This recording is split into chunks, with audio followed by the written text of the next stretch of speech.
58 лица повредени во дискотеката Пулс во Кочани веќе носат компресивна облека и покажуваат видливи позитивни промени на лузните. Информира денеска на прес директорот на Кочанската болница доктор Катерина Панич Мирчовска. На 58 повредени веќе им е дадена компресивната облека и тие ја носат. Веќе имаме видливи позитивни промени на самите лузни.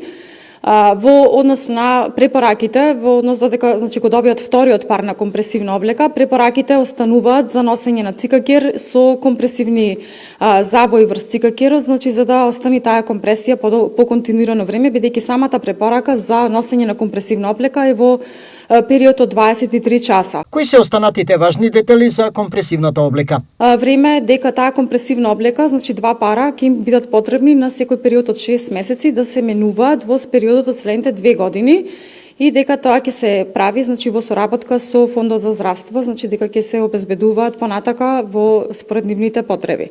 Дополнително, морам да кажам бројката на 58 пациенти кои што веќе ја добиле и 14 кај кои што се направени мерења за прв пат мерења за компресивна облека. Предвидено е и набавка на силиконски маски за третманот на лицето од изгорениците. Кај пациенти, 8 пациенти кај кои што е тоа неопходно, исто ќе се изработат, се очекува дека треба да додефинираме во консултација со специјалистите од пластична хирургија на кои места треба да има поголема компресија врз лузните, кога ќе го додефинираме тоа, се очекува во текот на наредна недела и да отпочне процесот на производство. Подготвен е акциски план за заокружување на образованието кај младите пациенти кои се средношколци. За тие што се уште во училиште, посебно тие кои што се уште одат во средно училиште, имаме замислено и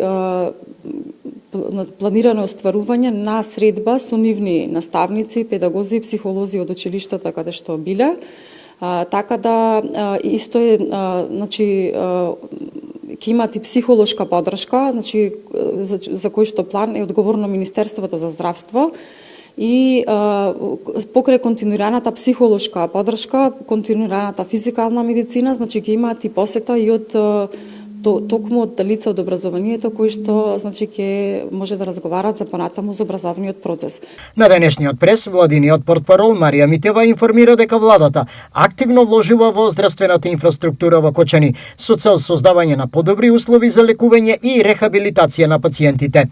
Во моментов се одвива реконструкција на просторот на физикална медицина во Кочанската болница, со вкупна површина од 350 квадратни метри.